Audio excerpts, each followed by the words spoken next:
ಕಾರ್ಯಗಳನ್ನ ಗಂಧದ ಕೊರಳಿನಂತೆ ಕೈದು ಪಾರಮಾರ್ಥದ ಬದುಕನ್ನೇ ತನ್ನ ಜೀವನವನ್ನಾಗಿ ಸಲ್ಲಿಸಿ ಜಗತ್ತಿನ ಜನರಿಗೆ ಮಹಾಶರಣೆಯಾಗಿ ನಾಡಿನ ಜನರ ದಾಸೋಹ ಮತ್ತು ಕಾಯಕ ನೀತಿಯನ್ನು ಕಲಿಸಿಕೊಟ್ಟಂತ ಪ್ರಪಂಚದಲ್ಲಿದ್ದು ಪಾರಮಾರ್ಥದ ಬದುಕನ್ನ ಅಪ್ರತಿಮವಾಗಿ ಮೇಲು ಸಾಗಿಸತಕ್ಕಂಥ ಜಗನ್ಮಾತೆ ಭೀಮಾಂಬಿಕೆಯನ್ನ ನನ್ನ ಹೃದಯ ಮಂದಿರದಲ್ಲಿ ಸ್ಥಾಪಿಸಿಕೊಂಡು ತತ್ಸ್ವರೂಪದಲ್ಲಿ ಅದೇ ಪರಂಪರೆಯನ್ನ ನಮ್ಮೆಲ್ಲರಿಗೂ ಕೂಡ ಅಂದಿನಿಂದ ಆ ಮಾತೆಯ ಪರಂಪರೆಯನ್ನ ರೂಢಿಸಿಕೊಂಡು ಜೊತೆಗೆ ಬಾಣ ಮತ್ತು ಜ್ಞಾನ ಅನ್ನುವ ಒಂದು ಬೀಜವನ್ನ ಜ್ಞಾನವನ್ನ ಬಿತ್ತಿ ಆ ಮನೆಯ ಮನರಂಗಳವನ್ನ ಸ್ವಚ್ಛಗೊಳಿಸಿ ಆಧ್ಯಾತ್ಮದ ಬೀಜವನ್ನು ಬಿತ್ತಬೇಕಂತ ತಿಳ್ಕೊಂಡು 385 ಶಿವಾನುಭವ ಗೋಷ್ಠಿಗಳಿಗೆ, ಯಾಕಂದ್ರೆ ಶಿವಾನುಭವ ಗೋಷ್ಠಿ ಕಾರ್ಯಕ್ರಮ ಮಾಡೋದಂದ್ರೆ ನಮ್ಮ ಕಾರ್ಯದರ್ಶಿಗಳಿಗಲ್ಲ.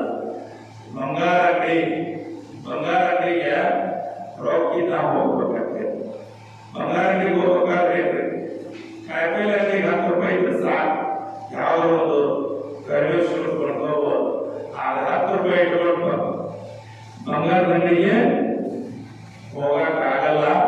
ಹೆಂಗ ಈಗಂತೂ ಬಂಗಾರ ಹೆಚ್ಚಾಗಿದೆ,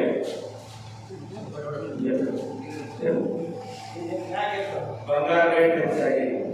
ಹಂಗ ಈ ಜ್ಞಾನ ಅನ್ನೋದು ಅಧ್ಯಾತ್ಮ ಅನ್ನೋದು ಬಂಗಾರ ಸ್ವರೂಪವಾಗಿ ಅಂತ ಜ್ಞಾನವನ್ನ ನಮ್ಮ ಹನುಮಪ್ಪರು ಬಹಳ ಶ್ರಮ ಪಟ್ಟು ದಾಸೋಹ ಮತ್ತೆ ಜ್ಞಾನವನ್ನ ಕೊಡ್ಲಿಕ್ಕಿರ್ತಾರ ಪರಮ ಪೂಜ್ಯರು. ಯಾಕಂದ್ರೆ ಪ್ರಪಂಚದೊಂದಿಗೆ ಪಾರಮಾರ್ಥದ ಒಂದು ಜೀವನ ಕಟ್ಟೋದಂದ್ರೆ ಸುಳ್ಳು ಕೆಲಸ ಅಲ್ಲ. ಯಾಕಂದ್ರೆ ಹೇಳ್ತಾನಲ್ಲ ಬಸವಣ್ಣ, ಒಂದು ಈ ಪ್ರಪಂಚದೊಳಗ ಕಾಲಲ್ಲಿ ಕಟ್ಟಿದ ಗುಂಡು ಏನು ಕೊರಳಲ್ಲಿ ಕಟ್ಟಿದ ಬೆಂಡು, ಮುಳುಗಲಿಯದು ತೇಲಲಿಯದು ಅಂತ ಪ್ರಪಂಚ. ಅಂತರಲ್ಲಿ ಕೂಡ ಈ ಜ್ಞಾನವನ್ನ ಕೇಳಬೇಕಂತ ನೀವು ಬಂದಿರಿ, ಕೇಳಿಸಿ ಧನ್ಯರನ್ನಾಗಿ ಮಾಡಬೇಕಂತ ನಮ್ಮ ಹನುಮಪ್ಪನವರು ಪ್ರಯತ್ನ ಮಾಡಬೇಕಂತಾರ. ಇದು ಪರಮಾತ್ಮನನ್ನ ದರ್ಶಿಸುವ ಮೂಲ ಕಾರ್ಯ.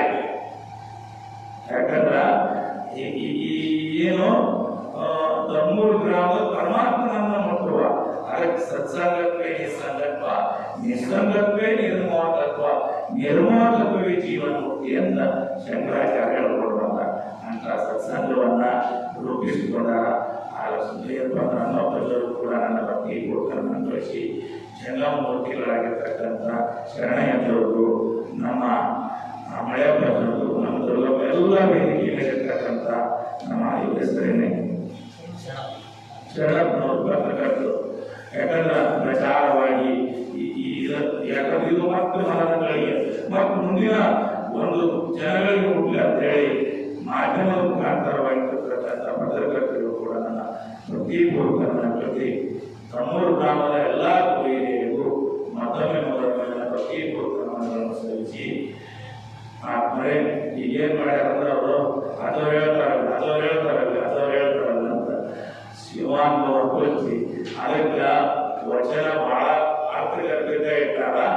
ಜೊತೆಗೆ ಒಂದು ಮಾತು ಹೇಳ್ಯಾರ, ಶ್ರೀ ಗುರು ವಚನ ಉಪದೇಶವ ನಾಲಿಸಿದಾಗಳವು. ಬಹಳ ಎಚ್ಚರ. ಶ್ರೀ ಗುರು ವಚನ ಉಪದೇಶವ ನಾಲಿಸಿದಾಗ ನವುದು ನರರಿಗೆ ಮುಕ್ತಿ. ಶ್ರೀ ಗುರು ಅಂತ ಹೇಳಿದ ಶ್ರೀ ಅನ್ನೋ ಶಬ್ದಕ್ಕ ಶಾಸ್ತ್ರಕಾರರು ಭೇಟವಾಗಿ ಕೊಡ್ತಾರೆ. ಶ್ರೀ ಅಂದ್ರೇನು? ಸಂಪತ್ತು.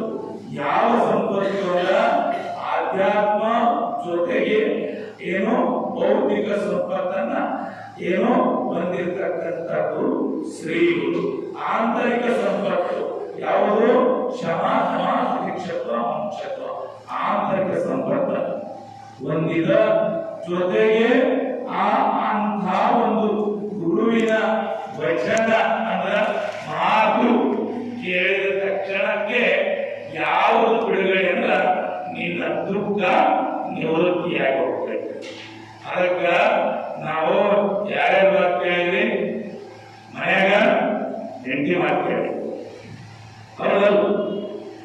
ಇವತ್ತೆಲ್ಲರೂ ಮುದುಕರು ವೃದ್ಧಾಶ್ರಮ ಕೆಳಗೆ ಹೋಗ್ಯಾರ. ಮುದುಕರು ವೃದ್ಧಾಶ್ರಮ ಕೆಳಗಾಗತ್ತಾರ. ಹೆಂಡತಿ ಮಾತು ಕೇಳಿದ್ದಕ್ಕ, ಕೈಗೆ ಮಂತ್ರಿ ಮಾತು ಕೇಳಿದ್ದಕ್ಕೆ ರಾಮಾಯಣ ಆಗೋದು. ಕೈಗೆ ಮಂತ್ರಿ ಮಾತು ಕೇಳಿದ್ದಕ್ಕೆ ರಾಮಾಯಣ ಆಗಿದೆ. ಆಗ ನೋಡು, ಇಡೀ ಮಹಾಭಾರತಕ್ಕ ಶಕುನಿ ಮಾತು ಕೇಳಿದ್ದಕ್ಕ ಮಹಾಭಾರತ ಸೃಷ್ಟಿಯಾಗಿದೆ. ಮಾತು ಕೇಳಿದ್ದಕ್ಕೆ ಏನು ಪರಿಣಾಮ ಬಂದೈತಲ್ಲೋ, ಯಾವುದು ಅಪಕೀರ್ತಿ ಕೀರ್ತಿಗೆ ಕಾರಣ ಆಗೈತಲ್ಲೋ ಅದನ್ನ ವಿಮರ್ಶಿಸೋದು ಈ ವಚನ ಸಾಕು. ಈ ವಚನ ಹೇಳ್ತಕ್ಕ. ಅದಕ್ಕ ನಿಜಗುಣರು ನೀವೇನ್ ಮಾಡ್ಯಾರ? ಶಿವಕಾರುಣ್ಯ ಸ್ಥಳ ಅಂತ ಹೇಳ್ಕೊಂಡ ಮುಂದಿನ ಮ್ಯಾಲ ಹೇಳ್ತಾರ. ಆ ಶಿವಕಾರುಣ್ಯದೊಳಗ ಫಸ್ಟನೆಯ ಪದ್ಯನೇ ಯಾವುದು? ಶ್ರೀ ಗುರು ವಚನ.